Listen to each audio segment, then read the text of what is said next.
Yeah, Coach, whenever you're ready, go ahead and start with an opening statement. Yeah, great win tonight. Ugly win, great win. I think, as you go through it, and I think Eastern Washington's got a lot of good things to them, right? But when you go through it, I told the guys afterwards that if you are going to make a run in Boise, you ain't winning 3 games or 4 games, whatever our lot in life is. You're not winning 3 games clean. Some game is going to be extremely ugly and frustrating, and you got to find a way through it. And so what I mean by that is I thought we played hard except for one little stretch in the second half. It wasn't an effort thing. We got a million good looks. The guys did what we wanted them to do. They doubled the post. We've gotten better at finding the open guys. We got great shooters that have shot great all year.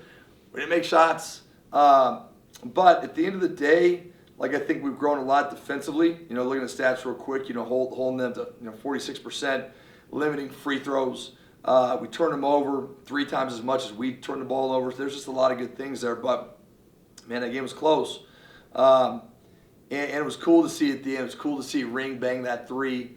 And then, conversely, came back down. Zach hits a 3, and Zach had great looks. They didn't go in. And he banked it in, and we kind of laughed about it. But, to be able to shoot that, the only time I'm going to get mad at Zach is if he doesn't take the shot. And he's wired to do it. So he hit that shot. And, another example of something late would be like Brock and his free throws. He's been okay. Free throws, he's fine. But we needed him to go 4 for 4 in those last 2. And those are not double bonuses. Those were single bonus one-on-ones. A lot of pressure on the line, and he banged all 4 of those. So those are a few examples. But I thought it was a great team effort, and I thought we played really hard, and we just got to stay the course and keep grinding. So, Coach, I want to talk about your performance of your guards today. Most importantly, Vincent and Quinn. Yeah. We saw a lot of pressure and a lot of high-count defense, a lot of press defense from guys like number 22, JoJo Anderson. Yep. And, you also saw Johnny Radford, number 21 from Eastern. Kind of guys that were kind of pressing up the ball and really playing press on them, making sure they didn't get any wide-open shots nor passes. Can you talk about the ball control from your guards tonight, and especially how they control the offense still? So it's a great observation. I mean, yeah, you go through it. We had 4 turnovers as a team against a team that kind of presses. We call it rogue activity, right? Not like the Star Wars Rogue One, but just rogue stuff. They just run around and do some stuff. And so we did a good job of handling some rogue activity. Sometimes they switch it, but then boom, they blitz you at a ball screen, and it can put you on your heels, and you can do some crazy stuff. Yeah, and you're right. Vince with no turnovers. Just looking at this real quick. Danker only had 2 turnovers. The ball's in his hands a ton. Zach had no turnovers, and ultimately as a team, we ended with 4 turnovers, which has to be a season low for us, a season best. And if we turn the ball over at a normal rate and go 9 for 35 from 3, we don't win that game. But because we were so good at ball control, we at least got those shots on the rim, and then we ended up having 13 offensive rebounds, and it kept us going. So it's a great observation, and they did a great job handling that pressure. Just kind of going off what you're saying, 13 offensive rebounds. Yep. So I talked about with Brock and Ring about their chemistry and everything that's going on right now, especially what's been going on. Talk about the offensive side of the ball, especially to keep fighting and then get those second chance points within it, and to keep finding open looks within it. Yeah, I mean, I think that, one thing for us, we've always been an elite defensive rebounding team. We're up to 9th in the country right now in terms of teams can't get an offensive rebound against us. And even this team, Eastern Washington, had 6 offensive rebounds. They had 17 on Thursday night at Northern Arizona. They're good. Huey, Hamilton, big dudes. So we've always been great there, but the offensive rebounds, we don't have as many opportunities the way that we teach our guys with the crashing and getting back. But we actually have surged up to one of the top teams in the league offensive rebounding wise, and this will help that out again with the 13. So it'll be interesting to see how we got them. Some off some missed long shots, some off the zone, but I just think some of the, starting with Ring and Brock getting 3 apiece, just some of the effort was really good. I also want to talk about 9 for 35 from the 3-point. Yeah. Oh yeah. Sometimes the shots don't fall, and sometimes, like you said, there were good looks, and it just couldn't fall tonight. Was that a plan going into this game to look for the 3 ball, or is that's just how the game went? It's how it goes, and what happens is, people think we just take a lot of threes, and sometimes we do, sometimes we don't. I think the other night we only took 18 or something. So it's not like we're always chucking up 40 or 50 threes. That was a lot of threes tonight, right? 35 threes. But what happens is, one of the things we do a lot is we post up Brock Wisne and we post up Quinn Danker. And those guys are really good down low. And then it's chess and checkers, right? So in the checkers, I just move this here. So then they're going to say, yeah, you're not going to just kill us in a post. So then they move this, they're going to double the post. We're not scoring 2-on-1. So we can talk a lot about one of our phrases is embrace the coverage. You got to embrace it. It's 2-on-1. Now we got to make singles and doubles and get that ball out of there. A couple of weeks ago, we're throwing that ball all over the place, right? Now with those doubles, we've done such a better job. Easy plays. And what happens is in those rotations, wide open shots. I do think there were some failures in the first half that got better in the second half we addressed at halftime. Sometimes when guys are rotating around and closing out of those traps, sometimes drive it. Like Arik, when Arik Muyin drove it to the middle and dunked on that guy, that was off a rotation. One of the best ways to drive the ball is when the defense is rotating and scrambling around. And again, it's so hard to say, we want our guys to shoot, they're open, shoot it, but like at the same point, these dudes are scrambling around, be ready to drive that thing too, and we had a little bit more success driving it in the second half. But, we're going to play the way we play, and then we're going to see what happens systematically, and they elected to double the post. Like for us, obviously, we didn't double the post. Well, Hamilton's really good. Huey's really good. So now it's 1-on-1. Can we hold water or not? But what happens is because we didn't double, we limited them. They only had 18 threes, right? Because we didn't rotate around. Some of those threes were in transition. Some of those were just not good enough for us. But again, it wasn't 35 threes. So it's just the chess game that you play with the opponent. Michael? Coach, I got to ask Brock about the free throw shooting. I mean, it came down to him at the end, knocked down all four. Did you tell him anything before he stepped to that charity strike and knocked down those four? No, nothing. No, he's put enough time in. He just needs to go up there and knock him down. And even if he doesn't, we'll live with the result. And I want our guys to be empowered. I mean, in the sense of saying same thing. Zach takes that three, like, hey, shoot it, right? I thought Zach passed up a three the first possession of the game was wide open. And I was yelling at him. Because, like, we cannot get a better – he's literally the best shooter in the league. But going to Brock, too, it's like, hey, clear your mind, go out there, knock him down. He's been playing basketball, for years and years. He's been in situations, just go knock him down. But I think that was a big moment for him to see those four in a row go in with no doubt, 4 switches in a row. Yeah. And what about Rings before him? It's 23 points. Talk about his play. Yeah. It's awesome. I mean, in some zones, some man, like some, he's starting to get more comfortable being able to put the ball on the floor, drive it, playing off 2 feet. He's growing, man. Like, it just reminds me, like, a guy like Langston. Everyone remembers Langston in his 3rd year. He's his best player in the league. Takes steps. In Langston's 1st year, he could get to the rim, was an okay finisher, could make a free throw. Okay? He worked on it, finish, free throws. Then he started adding, we were worked on that in the post-up game. Because we're like, this dude is a monster. Like, no one's going to be able to guard this guy in the post, right? And in his first second, he couldn't finish them. He could make some, but, like, then it got better because he put time in. And no one could guard that guy in the post by last year. I thought he was the best player in the league. With Ring, it has been 3 years. But I'm telling you, where he's gone to from June until now, just because it matters so much to that young man. He works. And it's cool to see when you work like that. And he's always had that motor. And he's a really smart player, too. He's got an elite IQ. And I just gravitate towards those guys. I gravitate to people that understand how to play the game. And so he's just kind of playing through mistakes. And it's just, he's not going to score 23 every time. But, like, he has that in him. And it was cool to see it tonight.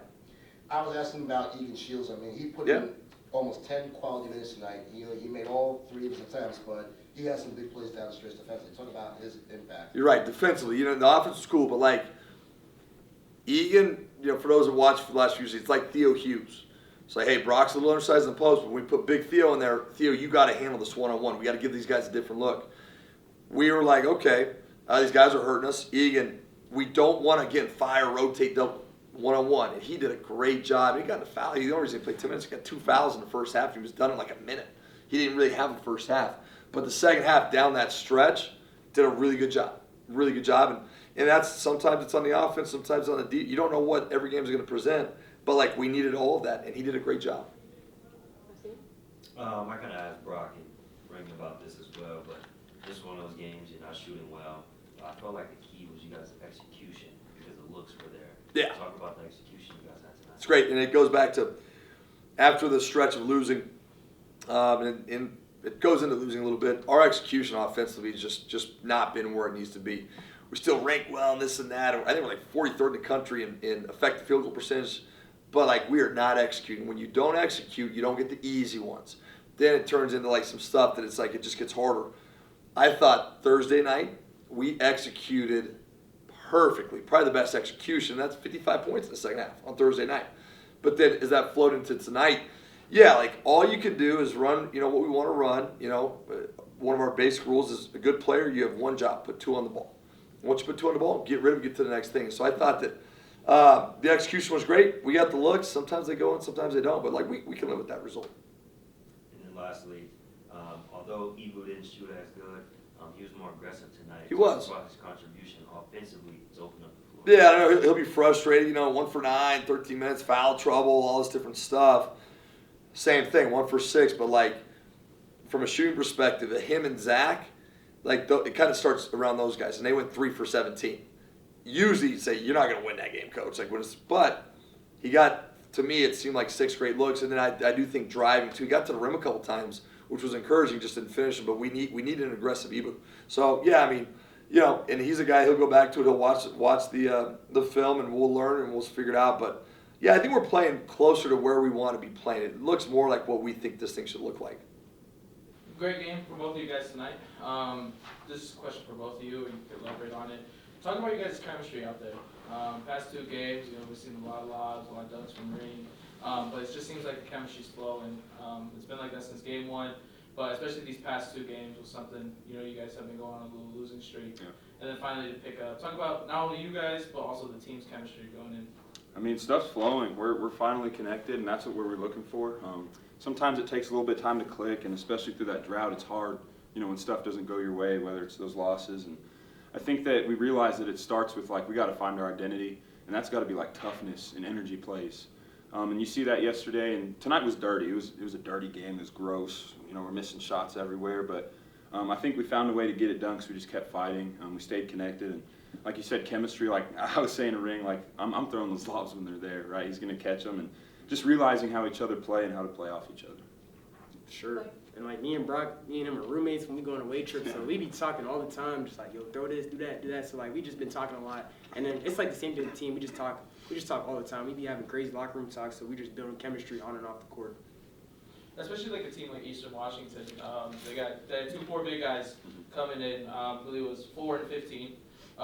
Both came in, switched upon, especially when it got late, they were either subbing or they were both out there throughout the game. Talk a little bit about, like you said, the aggressiveness, and it's going to be a little bit sloppy at times, but to also keep your composure and to make sure the team not only doesn't fall off a wagon, but to keep going throughout the game. Yeah, it's especially at the first half, the bigs were doing bad at resisting. Their posts were scoring. They did well, and at halftime we're we got to resist. And I think that we leave it to our team to be supportive and get on each other, but in a comfortable way. And we leave it to Smiley, to get fired up. You probably saw it on the bench. Smiley's telling us you got to sit down, you got to get a stop. And he tells us if it's bull, right? So, I think that it was gross, but we just kept fighting and just figured it out. Mm-hmm. I feel like Egan, we called Egan up at halftime, and then he responded greatly. He locked him down, got blocks, got rebounds. So I feel like just calling people up and not out just kind of just lets us just get into a flow, like Brock said. I also want to talk about a guy, Arik. Arik came in last game, great with energy, came in, scored a couple buckets, especially crucial rebounds. Then today, he also gets a couple crucial buckets, and it seems like he's putting a lot of energy throughout the defense and offense. Talk about Reek's performance these past 2 games and what he's been meaning to the team. He's a dog, man. We be saying in the locker room, you're either a dog or dog food. So it's Reek, he's dog. He's a dog. He going after everything. He's doing all the dirty work, and we just love his energy. Always smiling, great kid, bro. So he's answering the bell. We came together before this week, and we said we need a glue guy. We need someone that comes in and does the dirty work, doesn't mess up, gets hard rebounds, finishes when he needs to. And Reek's answered that bell and everything. He's crashing as hard as he can. He's sitting down. He's just trying to defend, and he's just kind of being that glue guy that we really needed off the bench. Michael? Rob, we talked about your free throw shooting earlier on the season. You knocked down 4 to close out this game. What was it like to be in that situation, knowing that the game was on the line, and it all came down to you, my friend, to finish it off. Yeah, you know, it's interesting. Smiley's kind of been on me lately, just like knocking down free throws, and it's hard to say because right, like I'm trying to make them, but you know, I think when it came down to those last 4, I was thinking in my head, I'm like, okay, like I got to be able to step up and calm down, and you know, I kind of made sure that, you know, I took a deep breath and realized like I shoot hundreds and hundreds of these a week even. Just take your time and just hit them. And, you know, my team and my coach believe in me to put me in that situation. Like Smiley, he put me there so I relieve the pressure and I can get the ball. And, you know, that belief kind of fueled me to make those, I'd say. And talk about Zach. I mean, you were talking about, did he call that, by the way? Oh, he called that it. shot? Did he call it? Yeah, he called that. I mean, that was a big shot there. I mean, what was that? Talk about that play, because, I mean, the clock was lying down there, and it looked like... We just tell him to keep shooting. Yeah. Just keep shooting. You never know. Like, the shots that you don't shoot are the ones that you miss. So he shot that one, he made it, so.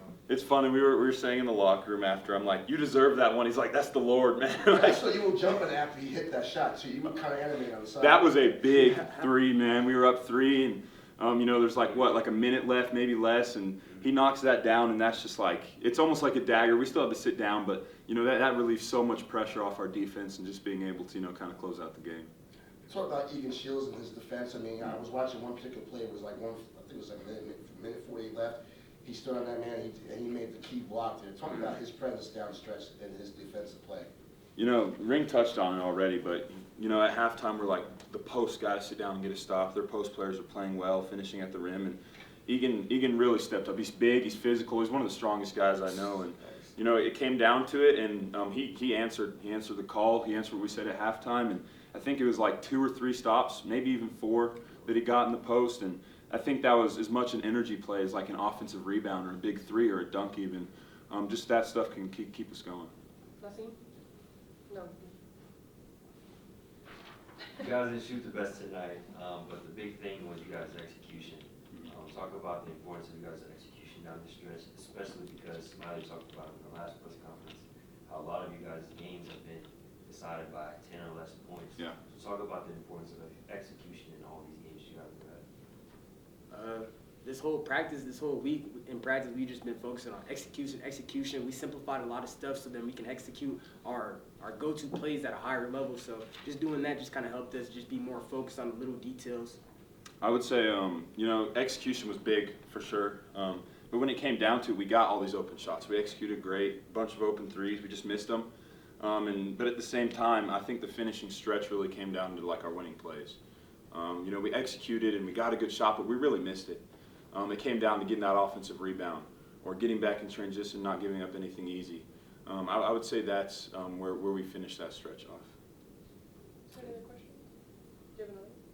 I was going to say, you guys don't have 4 turnovers this game. Big time.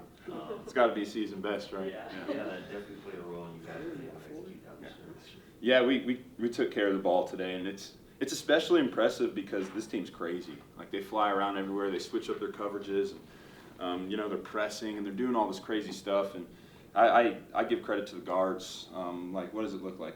We had two turnovers between all of our guards together, and I think that really shows that, you know, it just takes time, and when we're connected and we're just relying on each other, that's when things work. Anyone else? You guys are good. Yeah, thank you guys.